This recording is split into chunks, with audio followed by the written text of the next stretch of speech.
si Marco Santos sa Cadelin Academy. Tahimik, laging nasa pinakadulo ng classroom 10, row 5, sa gitna. Isang bagay lang yung nagiging obsessed niya, yung attendance sheet. Tuwing pasukan ng umaga, tatawagin ni Ma'am Iza yung mga pangalan. Pagdating sa number 27 sa attendance, balangko yung pangalan. Pero, laging may sagot na present. Galing sa wala, pero andoon yung presensya. Lahat ng mga estudyante ni Ma'am Iza sanay na. Pero biro lang daw. Pero sa tingin ng isang estudyante, hindi iyon isang biro lang. Si Marco lang yung nakakarinig na familiar yung boses na para bang kilala niya ito. Malamig yung upuan sa likod niya tuwing hapon. May amoy na pamilyar, na pabango na gamit niya noong grade 7. Kaya nag-decide si Marco na hanapin si number 27. Pinagalungkat niya yung yearbook, CCTV, at pati lumang records sa guidance. Walang nahanap na para bang hindi siya nag-i-exist. Hanggang sa isang araw, may sumulat sa pisara habang mag-isa siya. Salamat sa paghahanap. Masaya ako. Doon, nagsimula yung hindi niya inaasahan na pagkakaroon ng kaibigan sa pagitan niya at ng isang pangalang walang hindi mawaring muka. Nagkausap sila ni number 27. Hindi sa salita. Sa mga sulat sa pisara lamang. Sa malimig na upuan. Sa mga panaginip. Pangalan niya ay Zea Villanueva. Sweet, mainhin, yung tipo ng tao na papansinin ka kahit invisible ka.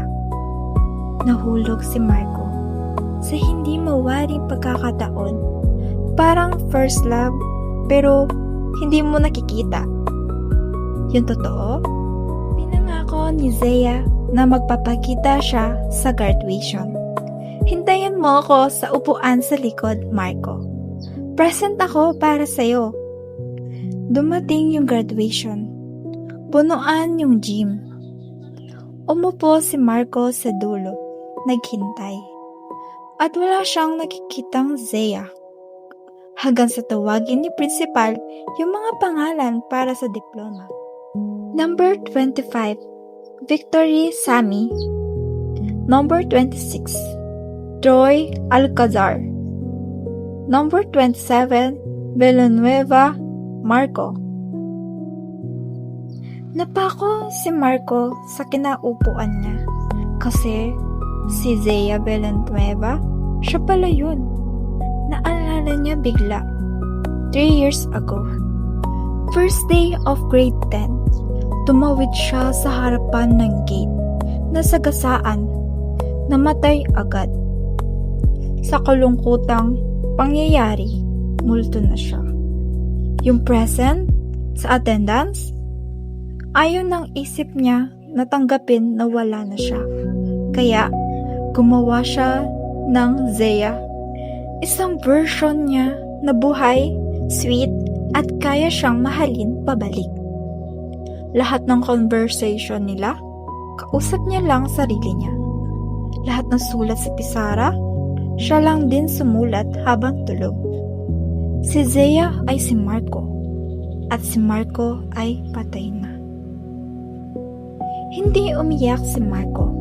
Tumayo lang siya. Lumapit siya sa upuan sa dulo. Malamig pa rin. Inilapag niya yung diploma niya doon. Bakit mo ko pinaniwala, Zea? Bulong niya. May sagot, pero galing na sa mismong boses niya. Kasi kailangan mo ng dahilan para manatili. Kailangan mo ng taong magsasabi na present ka. Kahit wala ka na buhay sa mundo. Hindi na ikaw yung nabubuhay. Ngumiti si Marco. Huling ngiti. Pinikit niya ang mga mata niya. Pagmulat niya, wala na yung gym, wala na yung school, attendance sheet na lang, at isang check sa tabi ng pangalan niya. Villanueva, Marco, present.